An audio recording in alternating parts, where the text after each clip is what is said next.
अंतरा ने कहा, इसलिए मैं यहाँ पर आई, और जब यहाँ आई तो वह काले शक्ल वाले अंकल पानी के लिए चिल्ला रहे थे। मैं उनको पानी पिलाने लगी, पर आपने मुझे डांट दिया, जिससे मैं उन्हें पानी नहीं पिला पाई, और फिर आपने मुझे आइसक्रीम भी नहीं दी। आप बहुत बुरे हो। यह कह अंतरा ने अपना मुंह फुला लिया, तो वहीं अंतरा के मुंह से फिर से अपने लिए काले शक्ल वाले अंकल सुनकर उस आदमी की भौं चढ़ गई। वह अंतरा को घूरने लगा, लेकिन दानिश उसे काफी गौर से देख रहा था, और वह उसकी सारी बातें सुनकर कुछ सोचकर बोला, तुम अपने किस दोस्त के घर जा रही थी?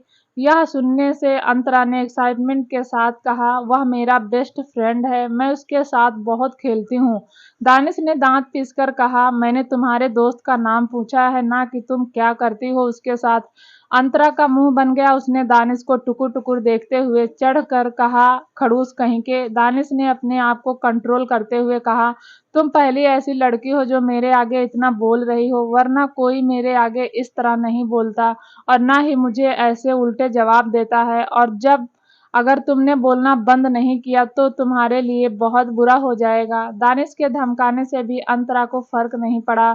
उसने मुंह बनाकर कहा, मैंने उसके साथ डांस किया, मैंने उसकी सेल्फी ली, मैंने उसे काली बिल्ली से भी बचाया, पर उसके डैडी ने मुझे डांटा और मुझे अपने साथ लेकर नहीं गए। इसलिए मैं उसके पीछे उसके घर जाने लगी, पर पता नहीं मैं कैसे यहाँ आ गई। यह कहते हुए वह अपना सिर खुजाने लगी, तो वहीं दानिश उसकी यह सारी बातें सुनकर अपने हाथों की मुट्ठियां बनाते हुए बोला, मैंने तुमसे यह डिटेल नहीं मांगी, मैंने सिर्फ इतना पूछा कि तुम किस दोस्त के घर जा रही थी, अपना नाम बताओ मुझे। यह सुनकर अंतरा ने गुस्से से कहा, मैं उसका नाम भूल गई।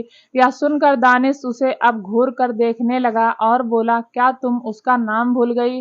अंतरा ने मासूमियत से अपना सिर हिलाते हुए कहा, मैं उसका नाम भूल गई, पर मैंने उसके साथ जो जो किया वह सब कुछ मुझे याद है, पर नाम नहीं याद आ रहा। यह कहकर वह अपने छोटे सी उंगली को अपने दिमाग पर रख ली और सोचने की एक्टिंग करने लगी। वहीं दानिश उसे गौर से देखने लगा और आखिर में गहरी सांस लेकर बोला, रियली? यह कहकर वापस गुस्से से चिल्लाया, रोहित अंकल, क्या आप दोनों बाहर हैं? और फिर उसी वक्त नमन और रोहित दोनों हड़बड़ी के साथ अंदर आते हुए बोले, जी सर, हम बाहर ही थे। क्या हुआ, कुछ जरूरत है आपको? लेकिन यह कहते कहते जैसे ही नमन और रोहित की नजरें अंतरा पर गई, जो इस वक्त दानिश के पास खड़ी थी, अंतरा को देखकर वह दोनों हैरान हो गए। नमन ने तुरंत घबराते हुए कहा, यह बच्ची यहाँ पर है और हम इसे पूरे विला में ढूंढ रहे हैं। तभी रोहित ने भी डरते हुए कहा, पर यह दानिश सर के पास क्या कर रही है? क्या आपने कल दानिश सर को बताया था कि आप इसे यहाँ लेकर आए हैं? बहुत प्रॉब्लम हो जाएगी, जल्दी से हमें उसे यहाँ लाना होगा। यह सुनकर नमन ने तुरंत दानिश को देखा, लेकिन दानिश के एक्सप्रेशन खराब हैं और वह बस गुस्से से नमन और रोहित को ही देखे जा रहा था। तभी नमन ने हिचकिचाते हुए कहा, दानिश सर, वह एक्चुअली। तभी दानिश उनकी बात बीच में ही रोकते हुए बोला, आपको सफाई देने की जरूरत नहीं है, बस आप मुझे इतना बता दीजिए कि यह लड़की कौन है, कहाँ से आई है और मेरे विला में क्या कर रही है। यह सुनते ही नमन चुप हो गया और वह रोहित को देखने लगा। रोहित ने तुरंत अपना सिर ना में हिला दिया और वह अपने कदम पीछे ले लिया। यह देखकर नमन ने दांत पीस कर कहा, हमेशा सही वक्त पर तुम मेरा साथ छोड़ते हो। यह सुनकर रोहित ने मुंह बना लिया, तो नमन ने आखिर में गहरी सांस ली और बोला, वह दानिश सर, कल जिस गाड़ी से आपका एक्सीडेंट हुआ था उसी से यह बच्ची टकराई थी। काफी देर हो गई थी, इसलिए मैं इसे अपने घर नहीं लेकर जा पाया और यहीं विला लेकर आ गया। यह सुनते ही दानिश के एक्सप्रेशन बदल गए और वह अपने सख्त निगाहों से अंतरा को देखने लगा। अंतरा मुंह फुलाकर टुकुर टुकुर चारों तरफ ही देखे जा रही थी। वहां क्या चल रहा था उससे उसका कोई लेना देना नहीं था, लेकिन दानिश उसे गौर से देखकर गुस्से से बोला, क्या आपने इसके बारे में मुझे कल बताया? क्या आपको पता भी है कि पागल लड़की यहाँ क्या कर रही है? यह सुनते ही नमन ने अब उस आदमी को देखा। उस आदमी को देखते ही नमन डर गया और वह तुरंत अंतरा की तरफ बढ़ते हुए बोला, ओह नो, मुझे नहीं पता था कि ये यहाँ अंदर चली आएगी।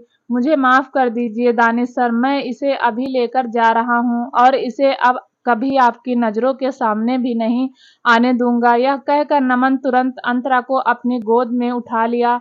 लेकिन नमन की गोद में आते ही अंतरा ने नमन से आते हुए कहा, अंकल आप कौन हैं? पर क्या आप मुझे आइसक्रीम देंगे? अगर आप मुझे आइसक्रीम देंगे तभी मैं आपके साथ जाऊंगी। यह सुनते ही नमन ने तुरंत जल्दबाजी के साथ कहा, हाँ बेटा, मैं आपको आइसक्रीम क्या आइसक्रीम की दुकान दिला दूंगा, लेकिन अभी के लिए यहाँ से चलो। यह कहकर वह अंतरा को लेकर जाने लगे। लेकिन अंतरा जब वहां से जा रही थी तो वह दानिश की तरफ मुड़ी और दानिश को देखकर वह अपना छोटी सी जीभ अंदर बाहर निकालने लगी और अपने दोनों हाथों को अच्छी तरह से बनाते हुए दानिश को चिढ़ाने लगी। दानिश ने उसकी यह हरकत देख अपने हाथों की मुट्ठियां बना ली और बोला, गंदी लड़की। लेकिन अंतरा खिलखिलाकर हंसने लगी और दानिश को चिढ़ाते हुए उसे देखने लगी। तो वहीं नमन जब उसे हंसते हुए देखा तो वह और भी ज्यादा घबरा गया और जल्दबाजी के साथ उसे लेकर वहां से बाहर निकल गए। लेकिन उनके बाहर जाते ही वहां मौजूद वह आदमी गुस्से से दानिश को देखकर बोला, बहुत सही टाइम पर आ गए तुम, वरना तुम उस बच्ची को आज मुझसे बचा नहीं पाते, आज वह मेरा शिकार बन जाती। यह सुनते ही दानिश गुस्से से आगे बढ़ा और उसे एक जोर की लात मारी। उस आदमी के उसके लात पड़ते ही वह आदमी जमीन पर जा गिरा और उसके मुंह के कोने से खून निकलने लगा। दानिश ने सर्द आवाज में गुस्से से कहा, उसकी तरफ आंख उठाकर भी मत देखना, वरना मौत से पहले ही मौत आ जाएगी। यह सुनते ही वह आदमी गुस्से से दानिश को घूरने लगा। वहीं दूसरी तरफ अंतरा ने मुंह चलाते हुए नमन से कहा, अंदर जो थे वह बहुत बुरे थे, वह गंदे हैं, मैं उनसे बात नहीं करूंगी। उन्होंने मुझे डांट दिया, मेरे सिर पर चोट भी लग गई, पर उन्होंने मुझे आइसक्रीम नहीं दी। यह कहे अब अंतरा ने अपने छोटे से हाथों का पाउट बना ली। तो वहीं उसकी यह बात सुनकर रोहित ने जल्दबाजी के साथ कहा, बेटा प्लीज, वह हमारे सर हैं, आप गलती से भी ऐसे शब्द मत बोलिए, वरना हमें लेने के देने पड़ जाएंगे। लेकिन यह सुनकर अंतरा ने चिल्लाते हुए कहा, मैं बोलूंगी, वह बुरे हैं, वह गंदे हैं। यह सुनते ही अब नमन और रोहित ने जैसे ही उसकी यह बात सुनी वह दोनों हैरान हो गए और हैरानी से अंतरा को देखते हुए बोले, बेटा यह सब तुम क्या कह रही हो, बहुत बड़ी प्रॉब्लम में हो जाओगी अगर दानिश सर ने तुम्हारे मुंह से ऐसी बातें सुनी तो। लेकिन अंतरा ने कहा, पर मैंने गलत क्या बोला है, मुझे उनसे डर नहीं लगता। तभी रोहित ने कहा, नमन मुझे लगता है कि इसे हमें यहाँ से जल्द लेकर जाना होगा, वरना प्रॉब्लम हो जाएगी, क्योंकि मैंने अभी अंदर देखा दानिश सर काफी गुस्से में लग रहे थे और अगर विशाल सर को पता चला तो शायद वह इसी बच्ची को भी नहीं छोड़ेंगे। यह सुनकर नमन ने कहा, तुम ठीक कह रहे हो रोहित, हमें जल्द ही इसे अपने घर ले जाना होगा। यह कहकर वह दोनों ही वहां से जाने को हुए। लेकिन तभी नमन का फोन रिंग हुआ। नमन ने अपना फोन निकाला और फोन पर शो हो रहे नाम को देखकर नमन तुरंत बोला, विशाल सर का फोन आ रहा है। रोहित ने हड़बड़ी के साथ कहा, पूछो उनसे क्या कह रहे हैं वह, क्योंकि मुझे डर है कहीं उन्हें इस बच्चे के बारे में पता तो नहीं चल गया। यह सुनकर नमन ने अंतरा को रोहित की गोद में दिया और बोले, तुम इसे लेकर जाओ, मैं बात करके आ रहा हूँ। यह कहकर नमन कॉल पिक करके दूसरी तरफ चला गया और इधर रोहित की गोद में अंतरा थी, लेकिन वह मुंह फुलाकर रोहित को ही देख रही थी। तभी रोहित ने मुस्कुराकर कहा, बेटा आपका नाम क्या है? अंतरा ने चिढ़कर कहा, मेरा नाम अंतरा है। यह सुनकर रोहित ने मुस्कुराते हुए कहा, बहुत प्यारा नाम है। यह कहकर रोहित ने प्यार से अंतरा के गाल पर किस कर लिया। लेकिन अंतरा छिड़कते हुए बोली, आपने मेरे गाल पर किस क्यों किया? मुझे यह पसंद नहीं है, मैं अपने आश्रम में किसी को भी किस नहीं करने देती। यह सुनकर रोहित ने तुरंत कहा, सॉरी सॉरी बेटा, मुझे नहीं पता था कि आपको यह सब पसंद नहीं है, मुझे ऐसा लगा कि आप बहुत क्यूट हैं, इसलिए मैंने आपके गाल पर किस ली, सॉरी। यह सुनकर अंतरा ने मुंह फुलाकर कहा, सॉरी मत बोलिए, मुझे आइसक्रीम लाकर दीजिए, मुझे कब से भूख लगी है। यह सुनकर रोहित ने तुरंत कहा, बेटा थोड़ी देर रुक जाओ, जैसे ही नमन अंकल आएंगे वैसे ही हम घर जाएंगे, उसके बाद मैं अपने हाथों से आपके लिए डिनर बना दूंगा, ओके। लेकिन यह सुनकर अंतरा ने नासमझी में कहा, क्या आप मुझे वापस से आश्रम लेकर जाएंगे? मैं अपनी प्रतिमा, आंटी और बाबा को मिस कर रही हूँ। अनाथ आश्रम की बात सुनकर रोहित अब कुछ सोचने लगा और उसने कुछ सोचकर कहा, एक्चुअली बेटा, अभी के लिए तो आपको हम अनाथ आश्रम नहीं लेकर जा सकते।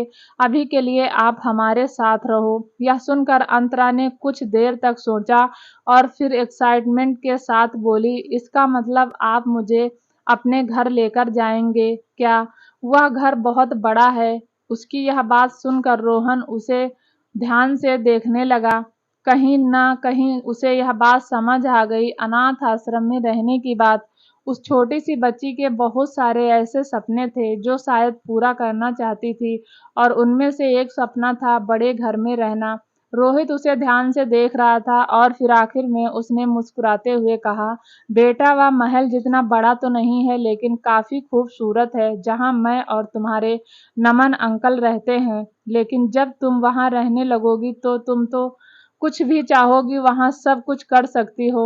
हम तुम्हारे लिए वहाँ सारी फैसिलिटीज कर देंगे। क्या तुम अब वहाँ रहना चाहती हो? रोहित की सारी बातें सुनकर अंतरा काफी ध्यान से सुन रही थी और आखिर में उसने अपनी आंखें बड़ी-बड़ी करते हुए कहा, ओके, मैं वहाँ रहूंगी, पर आप मुझे वहाँ खेलने के लिए बहुत सारे खिलौने देना और मुझे बार्बी डॉल चाहिए जैसे मैंने दुकानों में देखी है। पर प्रतिमा आंटी कहती हैं कि वह बहुत महंगी हैं, इसलिए मैं कभी डॉल्स के साथ नहीं खेल पाई। पर क्या आप मुझे महंगी-महंगी डॉल दिलाओगे? रोहित को अंतरा की हालत देखकर काफी तरस आ रहा था। उसने कहा, जरूर बेटा, मैं तुम्हें बहुत महंगी-महंगी डॉल्स दिलाऊंगा। तुम्हारी सारी ख्वाहिशों को पूरा करूंगा। यह सुनकर अंतरा एक्साइटमेंट के साथ रोहित के सीने से लगती है। तभी वहां पर नमन आ गया। नमन को देखकर रोहित ने कहा, क्या हुआ नमन? क्या अब हम घर चलें? इसके जवाब में नमन ने कहा, एक्चुअली सर ने कहा है कि राजा को किडनैप करने की वजह से आसपास दुश्मन बहुत बढ़ गए हैं। वह नहीं चाहते हैं कि हम दानिश सर को अभी फिलहाल के लिए छोड़कर कहीं बाहर जाएं। यह सुनकर रोहन ने हैरानी से कहा, क्या? लेकिन तुम्हें पता है ना कि सिर्फ हम दोनों अकेले नहीं हैं यहाँ पर। हम अब अंतरा भी हमारे साथ है। हम इसे नहीं रख सकते वरना प्रॉब्लम हो जाएगी। इसके जवाब में नमन ने कहा, इसी बात की तो मुझे भी टेंशन हो रही है। अभी विशाल सर से हमने बताया भी नहीं है कि हमारे साथ एक बच्ची भी रह रही है। अगर उन्हें पता चलेगा तो वह बहुत नाराज होंगे, लेकिन हम उनके आर्डर को भी नहीं मना कर सकते। अगर हम घर वापस गए तो वह बहुत नाराज हो जाएंगे, इसलिए हमें उनकी बात माननी होगी। हमें यही रहना पड़ेगा। रोहित ने कुछ सोचते हुए कहा, लेकिन फिर अंतरा का क्या होगा? हम इसे यहाँ कैसे संभालेंगे? इसके जवाब में नमन ने अंतरा को एक नज़र देखा और फिर अंतरा से प्यार से बोला, अंतरा बेटा, क्या तुम यहाँ रहना पसंद करोगी? यह सुनकर अंतरा ने मासूमियत से एक नज़र चारों तरफ देखा। वह विला बहुत ही ज़्यादा बड़ा था और उस विला को देखकर अंतरा ने एक्साइटमेंट से अपनी छोटी सी उंगली विला की तरफ पॉइंट आउट करते हुए, उस बड़े से घर में रहूंगी। उसकी यह बात सुनते ही नमन रोहित हैरान हो गए और हैरानी से विला को देखने लगे। नमन ने धीरे से रोहित से कहा, अब हम क्या करें? वहां तो दानिश सर रहते हैं और दानिश सर के साथ अंतरा को अकेले छोड़ना सही नहीं है। दानिश सर को बच्चे बिल्कुल भी पसंद नहीं है, यहाँ तक कि वह अपने भाई के साथ भी ज्यादा टाइम स्पेंड नहीं करते और यह तो लड़की है। रोहित बोला, हम विशाल सर के आर्डर को मना नहीं कर सकते और न ही अभी के लिए अंतरा को खुद से दूर कर सकते हैं, इसलिए हमें उनकी बात माननी ही होगी। जहां बात रही विला में रहने की, तो दानिश सर ज़्यादा से ज़्यादा वक्त अपने गिटार क्लासेस और अपने बिजनेस स्टडीज में बिताते हैं। वह बहुत कम ही विला में आते हैं, ज़्यादा से ज़्यादा वह सिर्फ रात को ही आते हैं। रात को उनके आने से पहले ही हम अंतरा को विला से सीधे बैकयार्ड में लेकर आएंगे और जब वह सुबह विला से चले जाएंगे तब हम अंतरा को विला में लेकर जाएंगे। इस तरह अंतरा का भी विला में मन लगा रहेगा और दानिश सर को भी पता नहीं चलेगा कि हमने अंतरा को उनके ही विला में रखा हुआ है। यह सुनते ही नमन ने हैरानी से कहा, क्या तुम पागल हो गए हो? दानिश सर बहुत इंटेलिजेंट और स्मार्ट हैं। उन्हें 2 मिनट नहीं लगेगा पता करने में कि उनके विला में उनके अलावा और कौन-कौन है। यह सुनकर रोहित ने मुंह बनाकर कहा, हाँ मुझे पता है वह बहुत ही स्मार्ट हैं, लेकिन मैं भी बहुत ही स्मार्ट हूँ। मैं अंतरा को बहुत उनसे हाइड करके रखूंगा, वह नहीं जान पाएंगे, इसलिए अब तुम ज्यादा दिमाग मत लगाओ। यह कहकर रोहित अंतरा से प्यार से बोला, अंतरा बेटा हम तुम्हें इस बड़े से विला में रखेंगे, अब तुम खुश हो? यह सुनते ही अंतरा खुशी से बोली, हाँ मैं बहुत खुश हूँ, अब मैं भी त्रसा को बताऊंगी कि मैं एक बड़े से घर में रहती हूँ, जिससे वह मुझे अब चिल्लाएगी नहीं। मैं सबसे बताऊंगी जिससे सब मुझसे दोस्ती करेंगे। उसकी खुशी को सुनकर नमन और रोहित भी मुस्कुरा दिए। इसके बाद वह दोनों वहां से वापस बैकयार्ड में अंतरा को लेकर आ गए। इधर दूसरी तरफ ओबराय पैलेस में दृश्यम के जोर जोर से रोने की आवाज गूंज रही थी। दृश्यम पूरे हॉल में रोते हुए इधर से उधर दौड़ रहा था, तो वहीं उसके पीछे सुरेखा जी और रोली बढ़ गई थी। रेखा परेशान होते हुए बोली, दृश्यम बेटा प्लीज चुप हो जाओ, तुम्हें इतना रोने की जरूरत नहीं है। तो वहीं रोली ने परेशान होकर कहा, मैंने आपसे पहले ही कहा था इसे चुप कराना इतना आसान नहीं होगा। यह जब किसी चीज की जिद करता है तो वह उसे पकड़े रहता है, और उसे बिगाड़ा तो आपने सबने ही है। यह सुनकर सुरेखा जी ने कहा, लेकिन इस बार इसकी यह जिद जायज नहीं है। यह अगर खिलौने की जिद करता तो हम इसे तुरंत मुंह मांगा खिलौना लाकर देते, लेकिन इस बार ये एक छोटी सी बच्ची की जिद कर रहा है, हम उसे यहाँ कैसे लाकर रख सकते हैं? तभी दृश्यम ने और भी ज्यादा रोते हुए कहा, नहीं मुझे अंतरा चाहिए, मैं उसके साथ ही खेलूंगा, मुझे वह चाहिए, उसे घर पर लेकर आओ। यह सुनकर अब रोली ने गहरी सांस लेकर कहा, मॉम क्या सोच रही हूँ? क्या मुझे अनाथ आश्रम में कॉल करना चाहिए? अगर एक बार मैं कॉल करके अंतरा से दृश्यम की बात करवा दूं तो शायद या फिर चुप हो जाए। अभी इसके जवाब में सुरेखा जी कुछ कह पाती उससे पहले या गुस्से भरी आवाज उन सभी के कानों में गई, हरगिज नहीं, उस बच्ची का कोई जिक्र भी नहीं करेगा इस घर में, वरना मुझसे बुरा कोई नहीं होगा। विशाल के गुस्से भरी आवाज सुनते ही रोली दृश्यम एक सेकंड में चुप हो गए, और वह विशाल ने अंदर अपने कदम बढ़ा लिए। दोस्तों आगे की कहानी सुनने के लिए चैनल को लाइक शेयर सब्सक्राइब जरूर करें, ताकि जब भी हम वीडियो डालें आपको नोटिफिकेशन तुरंत मिले। दोस्तों तब तक के लिए नमस्कार, धन्यवाद।